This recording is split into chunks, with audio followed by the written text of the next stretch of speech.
A city of glass, a face of steel, and a mirror that will not lie.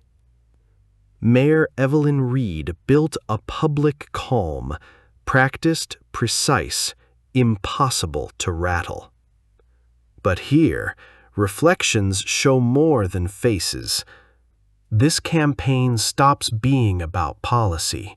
It becomes a test: who will be seen and who will be destroyed by sight.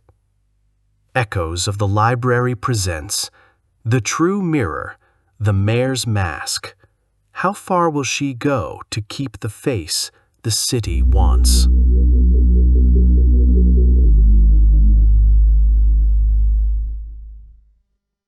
Part 1. The Polished Surface. The podium felt like the only solid thing in the universe. Mayor Evelyn Reed gripped its edges, her knuckles showing white against the dark wood. She drew strength from its unyielding, non-reflective reality, while the world around her shimmered with potential betrayals. The Grand Hall of Civic Progress was a monument to modern architecture, all gleaming steel columns and towering panes of glass that stretched 3 stories high. To Evelyn, it was a minefield. "This initiative is not just about concrete and steel," she said, her voice resonant and steady, filling the vast space. It was a good voice, one she had cultivated over years to project unwavering confidence. It is about building a bridge to the future, a future for our children, built on a foundation of community and progress. A sea of faces watched her. She saw reporters, city officials, and invited guests. Beyond them, through the immense windows, the city skyline offered 1,000 glittering falsehoods. She had trained herself for this. She knew how to find the safe spaces for her eyes to land. She focused on the dull wool of a reporter's jacket in the front row, the matte surface of the teleprompter screen just out of view, the human faces themselves. Faces held their own secrets, of course, but they did not reflect her own. The rhythmic clicking of cameras was a familiar percussion, a sound she had learned to associate with being on stage, with being on. She smiled, a perfectly measured expression of warmth and authority. "Thank you." The applause was immediate, a wave of sound that washed over her. It was the moment she lived for, and the moment she dreaded, the confirmation that the mask was working. She held the smile for a beat longer than was comfortable, waved once, and then turned. With practiced grace, she moved away from the podium. She did not glance at the polished floors that threw back distorted images of the overhead lights. She did not look at the reflective sheen on her security chief's sunglasses. She was a master of avoidance. The heavy oak door of her private office clicked shut behind her. The sound was a final, blessed punctuation mark on her performance. She leaned her full weight against it, the cool wood a comfort through the fabric of her suit. She let out a breath she hadn't realized she was holding, her entire body deflating like a punctured balloon. The carefully constructed persona of Mayor Reed dissolved, leaving only Evelyn. Her sanctuary was old-fashioned by design. The walls were lined with bookshelves filled with actual books, their paper spines absorbing the light. The furniture was supple leather and dark wood, and on the far wall, between 2 tall windows draped in heavy, vision-blocking velvet, hung the antique mirror. It was a gift from her predecessor. It was a daily torment. She forced herself to walk towards it. This was a ritual, a form of self-flagellation she felt she could not avoid. She needed to see. She needed to know. The woman who approached the mirror was tall and poised, dressed in a sharp, dark blue suit that bespoke authority. The woman staring back from within the aged, silvered glass was a different creature entirely. Her reflection was a portrait of raw, high-functioning anxiety. Its shoulders were perpetually hunched, as if expecting a blow from an unseen assailant. Its eyes, a paler and wider version of her own, darted ceaselessly, scanning invisible threats in the periphery. While Evelyn held her own hands calmly at her sides, the hands of her soul self were in constant, frantic motion. They clenched into tight fists, then splayed with nervous energy, the fingers twitching as if to ward off phantoms. This was her unwanted twin, her silent, frantic accuser. This was her truth, the core of her, that no amount of political polish could ever buff away. A soft knock came at the door. "Mayor, it's Ben." "Come in," she called out, instinctively turning away from the mirror as if from a shameful secret. Ben Carter, her chief of staff, entered with a tablet in his hand. He was a small, neat man whose calm demeanor was the perfect antidote to her internal chaos. He was one of the few people in the world who knew that her public strength was a carefully managed illusion. He never mentioned her mirror. He never had to. "The speech landed perfectly," he said, offering a small, genuine smile. "The media is calling it bold and decisive." "Good," she said, moving to her desk. Her phone, a new model with a true matte privacy screen, lay face down on the blotter, as was proper social etiquette. "What's the bad news, Ben? Don't soften it." He sighed, his smile fading. He swiped a finger across the tablet. "The polls are still strong. You're up by 7 points. But Garrett is gaining. His new campaign angle is starting to get traction." Evelyn felt a familiar cold knot tighten in her stomach. Nash Garrett.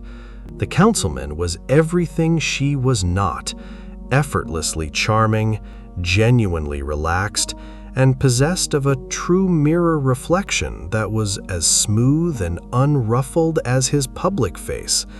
He was a shark who smiled, and his reflection smiled right along with him. "What angle?" she asked, already dreading the answer. "Radical transparency," Ben said, his eyes scanning the screen.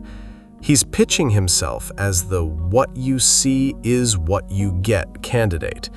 He is talking about how a leader's soul should be an open book for the public to read. It's clever. He's turning the true mirror into a political issue.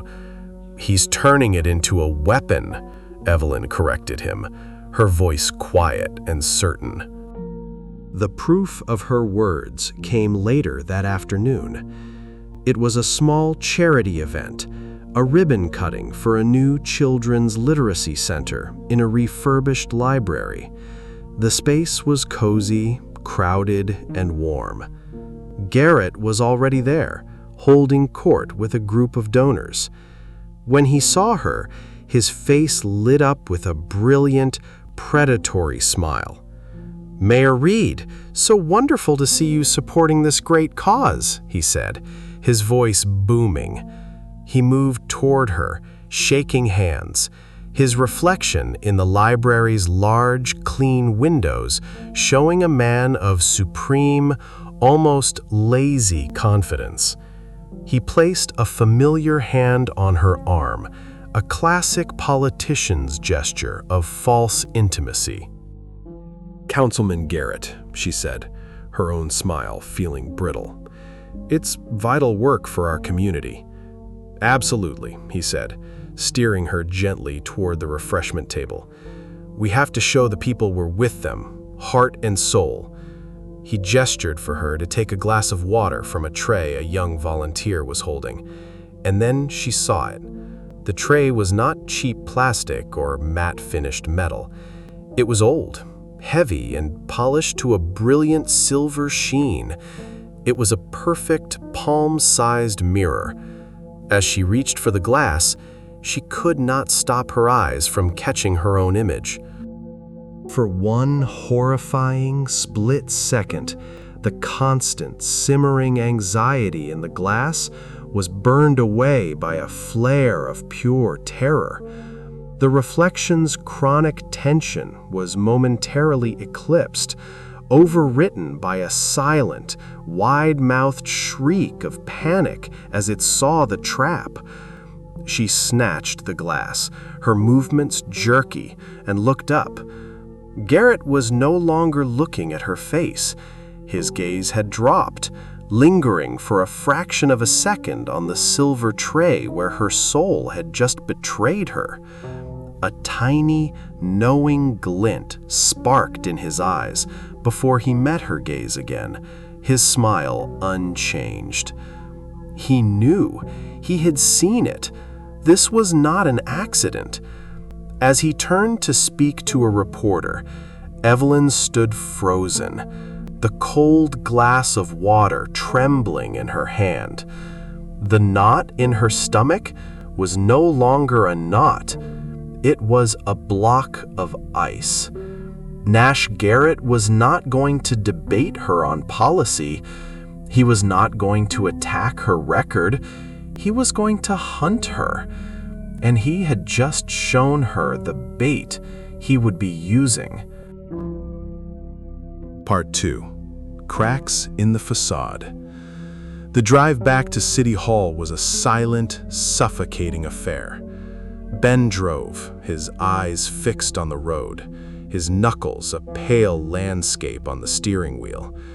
He wanted to say something, she knew, but he was wise enough to let the silence hold.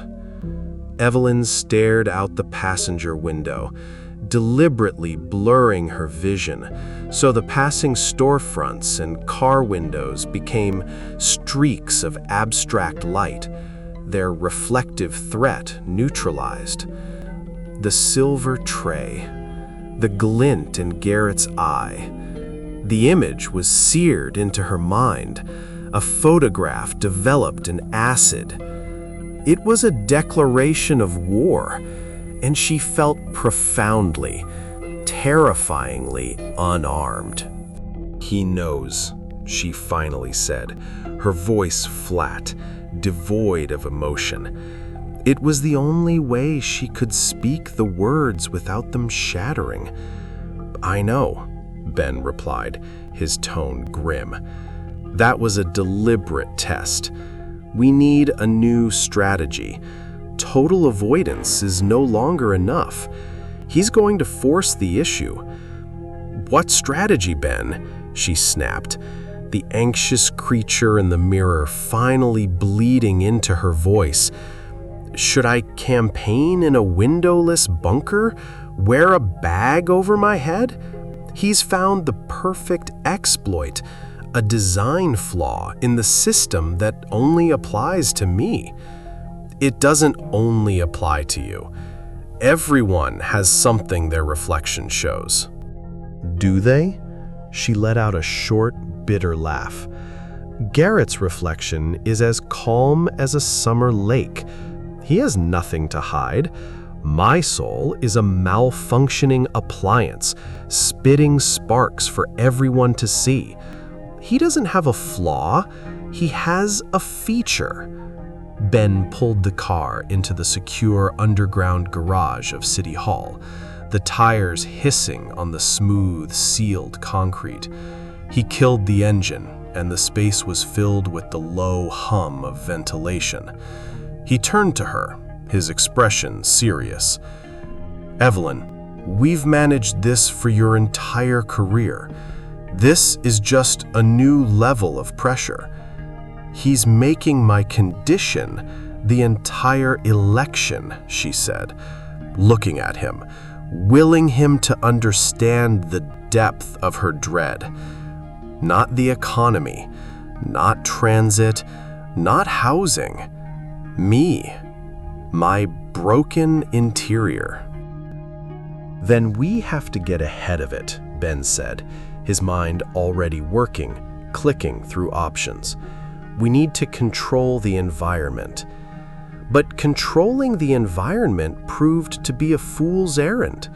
The very next morning, Nash Garrett's campaign issued a press release that sent a jolt of ice through Evelyn's veins.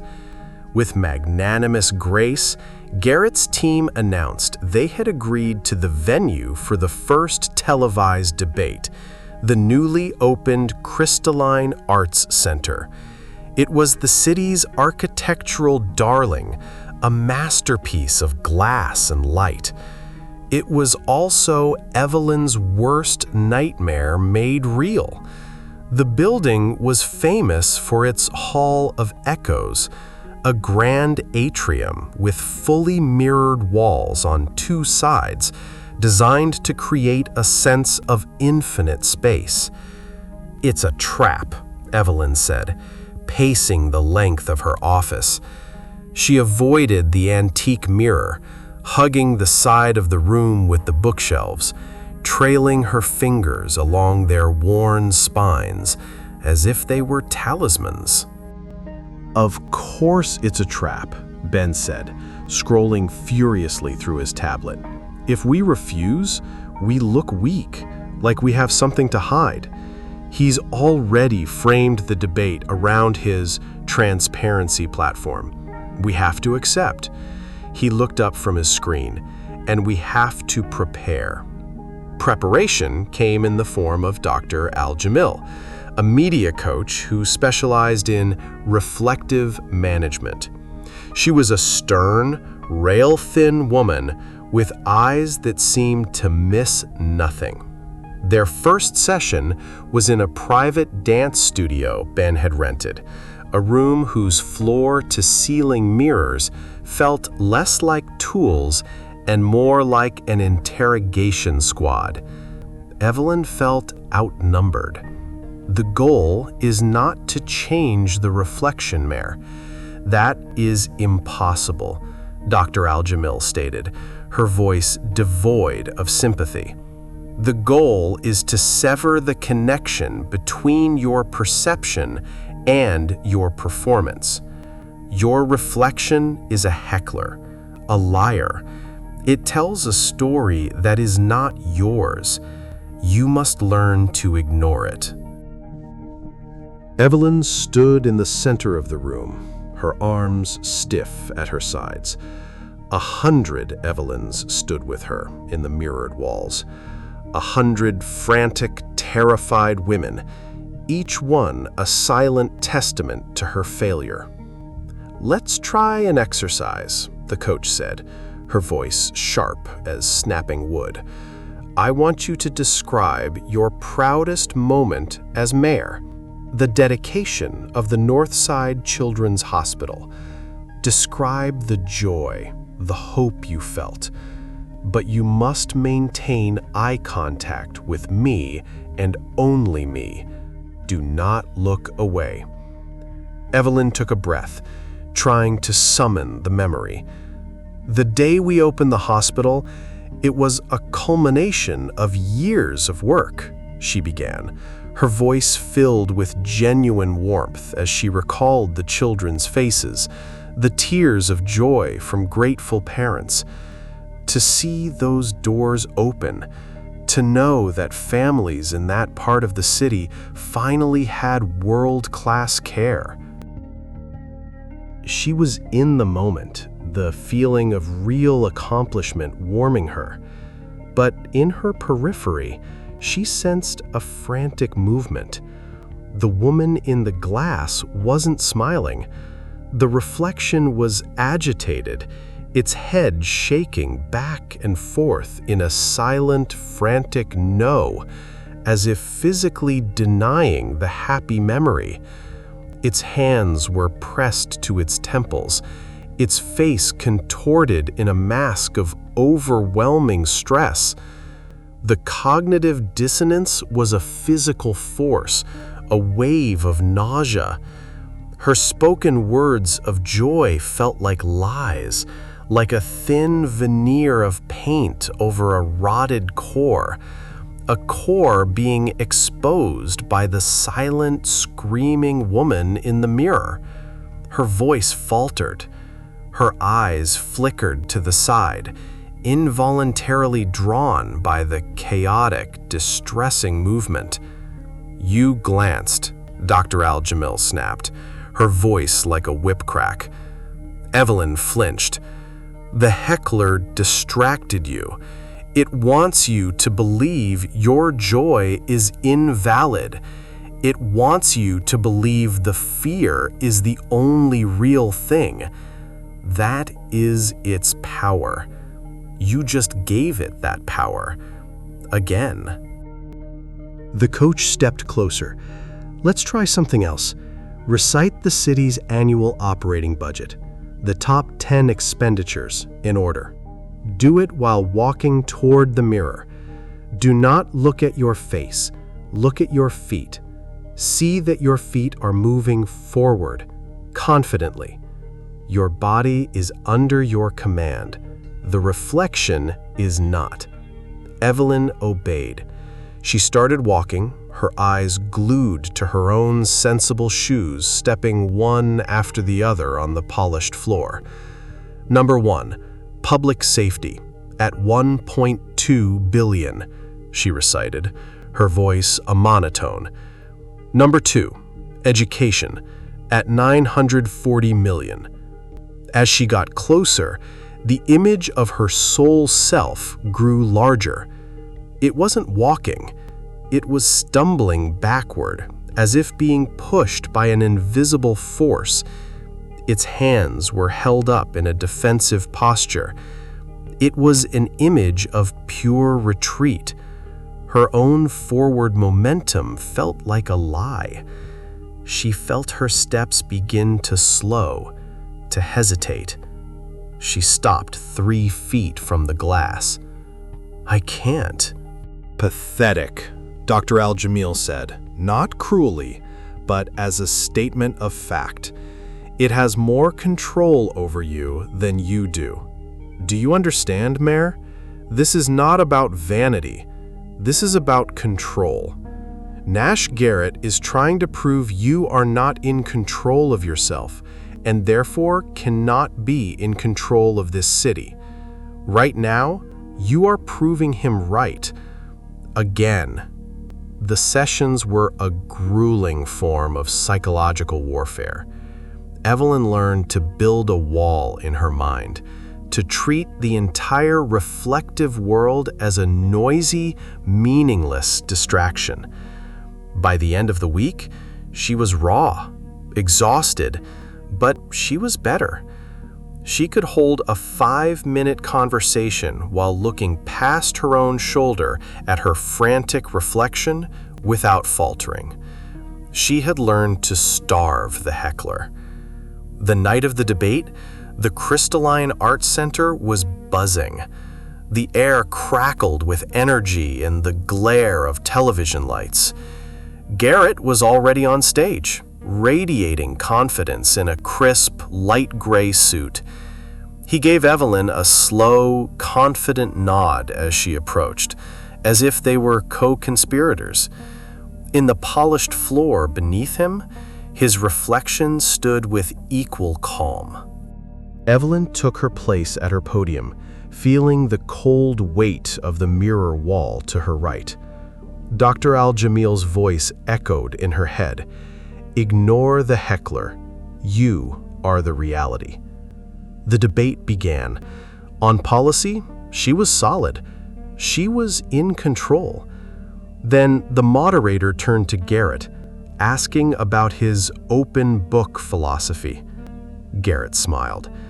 "The people deserve a leader who is steady, someone whose reflection shows the same strength they project." "Mayor Reed," the moderator said, Your response? She could feel the pull of the mirror wall, a siren's call. She resisted. Councilman Garrett talks about steadiness as if it's the only virtue, she said, her voice even, the lines rehearsed. But a leader who is never rattled is a leader who is not paying attention. I offer a leader who is engaged, who is invested, and who understands that this job is, and should be, deeply and personally demanding. It was a good answer. She made it through to the end without a major incident. But as they shook hands, Garrett leaned in. Well done, Mayor. You're very disciplined, but you can't hold your breath forever. The debate was a draw, but it was a victory for him. The next day, he escalated. Evelyn and Ben were in her office when his press conference appeared on the newsfeed. Ben turned up the volume on the large monitor on her wall. There was Nash Garrett, standing in front of the glass-walled stock exchange. Our city's economy requires fearless leadership, Garrett said, his voice smooth as silk. It requires a leader who does not flinch in the face of market volatility, whose spirit is as strong and as transparent as this very building. Evelyn watched, her hands clenching. Look at him, she murmured, so smug. He's standing there, using the city's financial heart as a prop to call me a coward. On the screen, Garrett continued, we cannot afford hesitation. We cannot afford doubt. When your life savings are on the line, you want a leader whose soul is as steady as bedrock, not one whose inner self is a storm of uncertainty. He's a poet, Ben said, his voice dripping with sarcasm. He's a butcher, Evelyn countered, her eyes fixed on the screen. And he's slicing me up piece by piece in public. He's defining me before I can even speak. The breaking point came a few days later, at a town hall in a high school gymnasium. It was supposed to be safe ground, old brick, worn wooden floors, but they had overlooked the back wall of the stage, adorned with dozens of framed athletic awards and glass-fronted trophy cases. For an hour, all was well. Then a man stood up. He had the earnest look of a concerned citizen, but Evelyn knew, with a sick certainty, what he was. Mayor Reed, he began. During the waterfront redevelopment crisis, my shop almost went under. It was a terrifying time. A lot of us felt the city was slow to respond. Looking back, how can we be sure you won't freeze up again when things get really tough? The question was a precision strike. The memory was visceral. Her eyes darted, panicked, and landed on the glass of a large trophy case. In its dim, distorted reflection, her soul self did not just flinch. It recoiled, shrinking back as if struck, its eyes wide with a terror that was years old but still fresh. A silent scream ripped through the glass, a momentary visual tear in the fabric of her composure. She wrenched her gaze away, gripping the lectern. She finished her answer, but the damage was done. A few people in the audience exchanged knowing glances. The plant sat down, his work complete. The heckler, the one she had tried so hard to starve, had just shouted her secret to the world. Part 3. Embracing the truth. The drive home was a blur. The usual suffocating silence was replaced by the low, insistent ringing in Evelyn's ears. She stormed into her apartment, the quiet of the space feeling accusatory. Ben followed her in, closing the door gently behind them. It was a flicker, Evelyn, he started, his voice soft. "In a dimly lit gym, through a distorted piece of glass. Most people won't even have noticed." "But some did, Ben, and it only takes some." She wheeled on him, her voice raw. "It'll be on the news feeds by morning. A GIF, a meme. Mayor Reed's reflection reveals lingering fear over past crisis. Garrett doesn't even have to throw the punches anymore. He just sets the stage and lets my own soul do the work for him." She paced the living room, a caged animal tracing the worn path of its own confinement. Her rage and fear were a toxic cocktail, churning in her gut until she felt physically ill. She felt trapped, outmaneuvered, exposed. "This is unsustainable," Ben said, his calm finally cracking, revealing the deep well of his own frustration. This strategy of his, it's psychological torture. It's brilliant and it's monstrous. "I know what it is," she yelled, whirling to face him. "What I don't know is how to fight it. What do you want from me? More training with Dr. Al-Jamil? Should I learn to recite the charter backwards while my reflection sets itself on fire? There is no strategy for this. I want you to take a breath, to think. Do not let him break you." "Break me?" A hysterical, broken laugh bubbled up in her throat, a sound she didn't recognize as her own. "Ben, look at me. I'm already broken." In a fit of pure, unthinking frustration, she grabbed the nearest object, a heavy, silver-backed hairbrush from her dresser, and hurled it across the room. It wasn't aimed at anything, just at the oppressive, silent air that was choking her. It spun end over end and struck a large, framed photograph on the opposite wall, a picture of her and her late parents, smiling on a sunny beach in a time before politics, before the endless scrutiny. The sound of shattering glass was shockingly loud, a violent crack that obliterated the tension and left a dead, ringing silence in its wake. The framed photo slid down the wall, leaving a spider web of cracks in the glass, before thudding to the floor. Evelyn stared, her breath catching in her throat, the rage evaporating to leave a cold, hollow dread. She slowly walked over and knelt. She picked up the ruined frame. There, in the fractured, shattered surface, her own face stared back at her. A dozen different Evelyns, each one trapped in a jagged shard of glass. One eye here, a trembling mouth there. A face fragmented, splintered, destroyed. This was it, her lowest point. This was the image Garrett wanted the entire city to see. A leader, a woman, in pieces.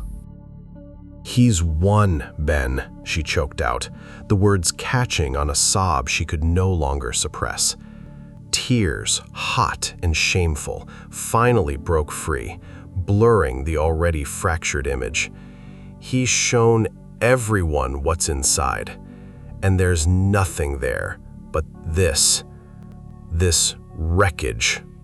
Ben knelt beside her on the rug, the sound of his knees soft on the wool.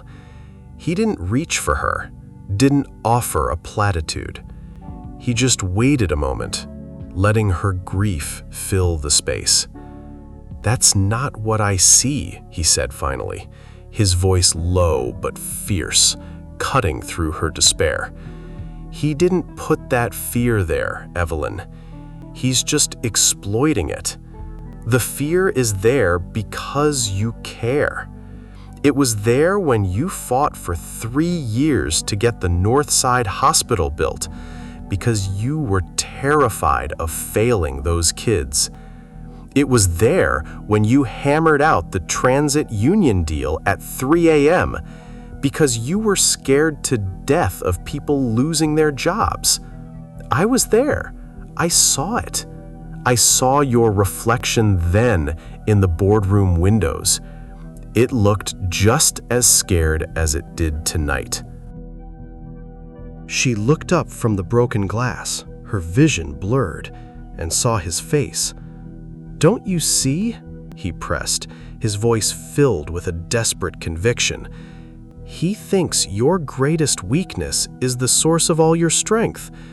This broken picture, this isn't you. This is what he wants you to be. The question is, are you going to let him be right?" He gently took the broken frame from her hands and set it aside.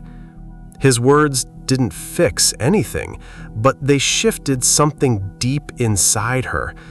They were a key, turning in a lock she hadn't realized was there.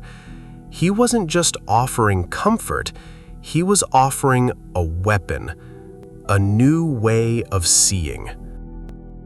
The days that followed were quiet, but not gray. A resolve, cold and hard and unfamiliar, began to form in the space her anger and despair had occupied. Ben handled the campaign while she recalibrated. The shattered photograph remained on her wall, a reminder not of her brokenness, but of her lowest point, a foundation from which to build.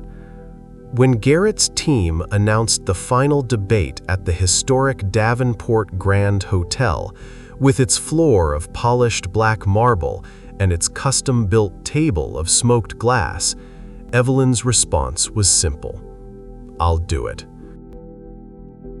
The night of the debate arrived like a verdict. Standing in the wings of the stage, Evelyn felt a strange, cold calm settle over her. It was the resignation of the condemned, but there was something else beneath it, a tiny, hard ember of defiance. The walk to the stage felt a mile long. She could feel the chill of the polished marble through the thin soles of her shoes. The air was thick with the manufactured scent of the hotel's air freshener, mixed with the faint, electric smell of ozone from the lights. The murmur of the crowd was a physical presence. She forced herself to walk with purpose, even as her reflection on the floor showed a hesitant, stumbling figure. She sat down at the glass table, the cold surface a shock to her hands. Below her, a distorted, worried version of her face looked up. She met his gaze, acknowledged it, and then looked away. The debate began. Garrett was a predator sensing the final chase. He was relentless, painting her as indecisive, weak, a leader paralyzed by fear. Every attack was a carefully worded jab at her internal state. Evelyn felt her defenses straining. Inside her head, a war was raging.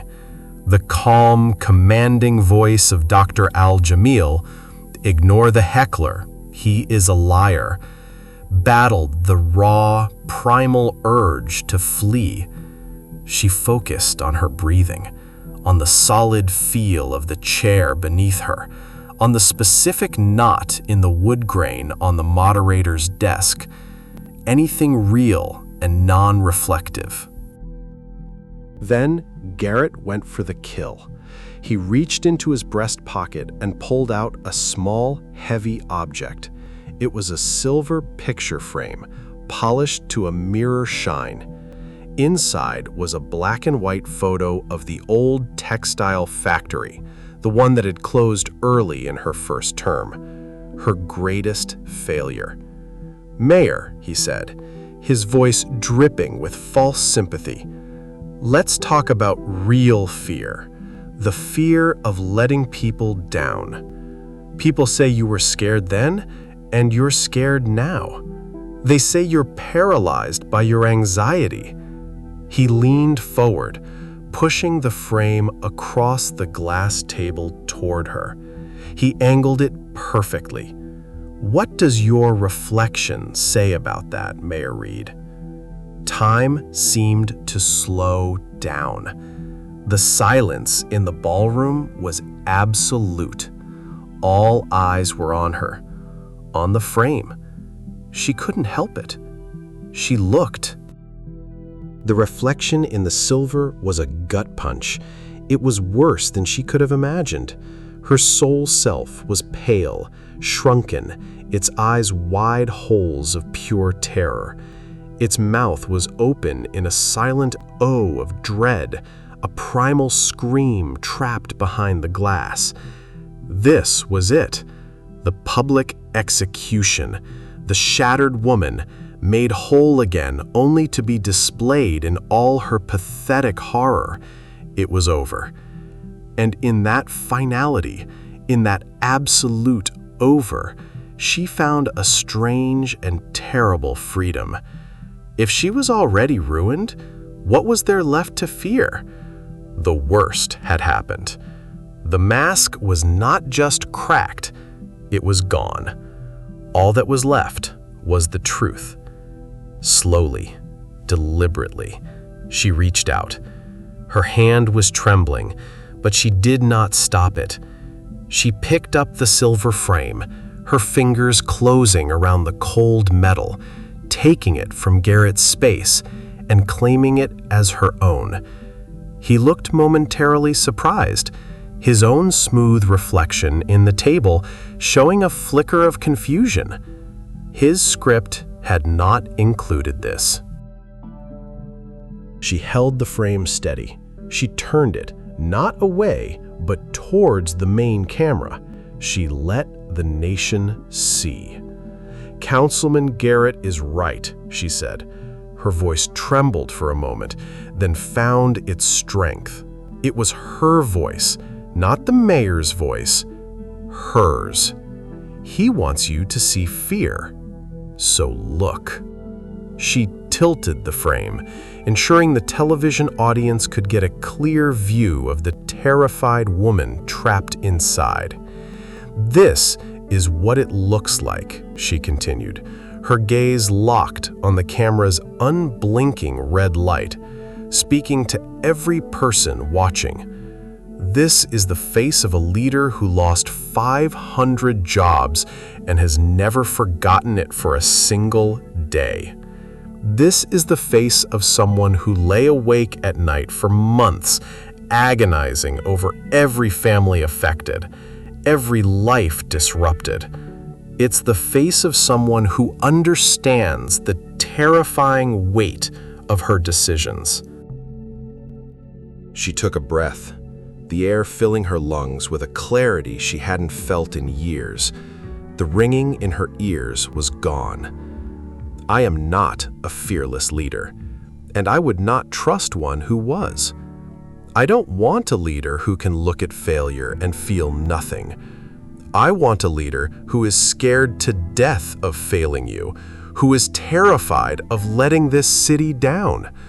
My anxiety, this fear you see right here, it isn't a flaw." She paused, letting the words hang in the air. "It's my conscience, visible for all to see.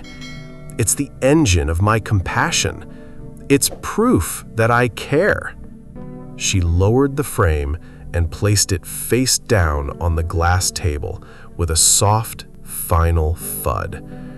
The sound was deafening in the silent hall. She looked directly at Nash Garrett.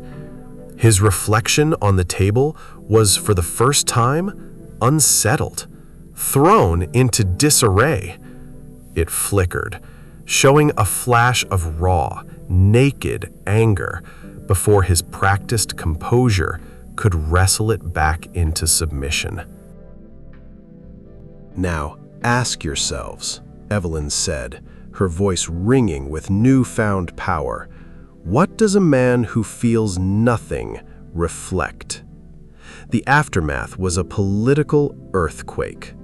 Garrett's move, intended as a checkmate, was condemned as a cruel, desperate gambit that had backfired spectacularly. Evelyn's honesty speech went viral. Video clips of her holding the mirror, of her raw vulnerability, were everywhere. She had taken his greatest weapon and turned it into her shield. Her poll numbers didn't just recover, they surged with unprecedented force. People didn't just want to vote for her, they felt they knew her. A week later, on election night, Evelyn stood in her office, preparing her victory speech.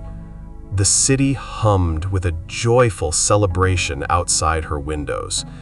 Before she went out to face the crowd, she walked to the antique mirror on the wall.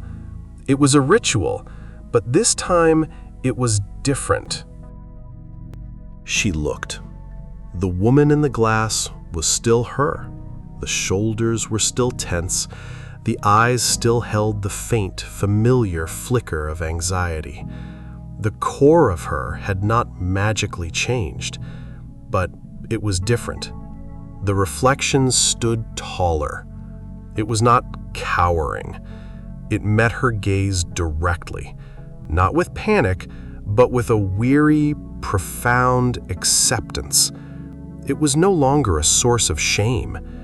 It was a part of her. She had not conquered her anxiety. She had owned it. She had forged it into a new kind of armor, a new kind of mask, one made not of pretense, but of truth. And as she turned to face her city, she felt, for the first time, truly whole.